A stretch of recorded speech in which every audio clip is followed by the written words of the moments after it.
எல்லாம் என்ன பண்ணுறீங்க பாருங்கள். இன்றைக்கி எங்கள் வீட்டில் மத்தியானம் லஞ்சு கொஞ்சம் லேட்டாக தாங்க சமைக்கிறேன். சீக்கிரம் சமைச்சிட்டு யாரும் சாப்பிட மாட்டோம். அதனால் கொஞ்சம் டிஃபன் சாப்பிட்டதே லேட்டு. ஓகேங்களா? பாருங்கள், எண்ணெய் ஊற்றிட்டு கொஞ்சம் கடுகு உளுத்தம்பருப்பு சோப்பு போட்டிருக்கேன். ஆனியன் போட்டு நல்லா ஃப்ரை பண்ணிவிட்டேன். இஞ்சி பூண்டு பேஸ்ட்டு போட்டிருக்கேன். அது கூடவே கொஞ்சம் மஞ்சத்தூள், உப்பு, தக்காளி இது 3 போட்டு ஃப்ரை பண்ணியிருக்கேன். ஓகேங்களா? அப்படியே ஃப்ரை ஆகணும். இப்போ நம்ம ஃபிஷ்ஷு வாங்கினது கொஞ்சம் மசாலா போட்டு அப்படியே வச்சுருக்கேன். ஓகேங்களா? இப்போ நெக்ஸ்ட்டு என்ன பண்ண போகிறோன்னா பாருங்கள். சாம்பாருக்கு குக்கரில் பருப்பு இருக்குது, சாதம் கொதிக்குது.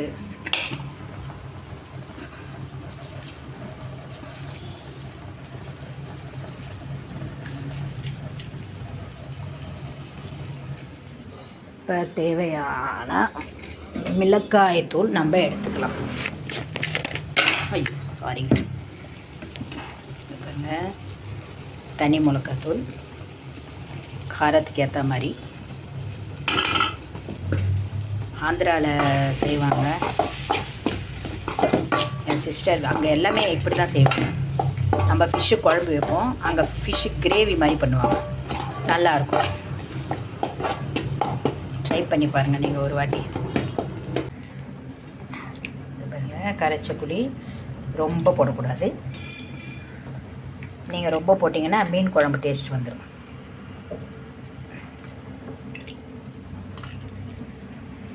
நம்ம இந்த கருவாடு கிரேவி எப்படி பண்ணுறோம், தொக்கு, சேம் அதே தான் இது. இந்த பாருங்க, அப்படியே இதில் அப்படி ஊற்றிடுங்க.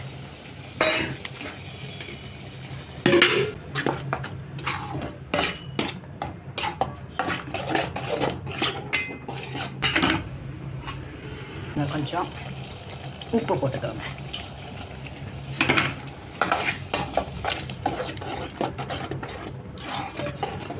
கொஞ்சம் லைட்டாக தண்ணி ஊற்றிக்கோங்க. ஏன்னா அந்த பச்சை ஸ்மெல்லு போகணும். நம்ம அப்படியே பண்ணக்கூடாது. பச்சை ஸ்மெல்லு போனால் அந்த ஃபிஷ்ஷு வேகிறதுக்கு கரெக்டாக இருக்கும். எல்லாம் கலந்த மிளகாத்தூள் 1 ஸ்பூன். ஏன் இது போடுறேன்னா இதில் எல்லாமே நம்ம கலந்துருக்கோம். அது பாருங்கள்.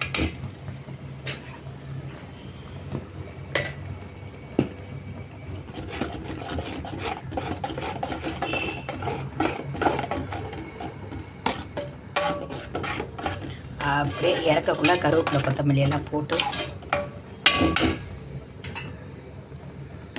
ஓகேங்களா? நம்ம பண்ணியாச்சா? பாருங்கள், ஃபிஷ்ஷு அப்படியே எடுத்து இதில் போட்டுவிடுங்க.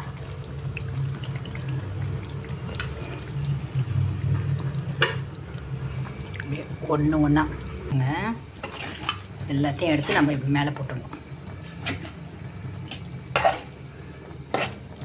இந்த மாதிரி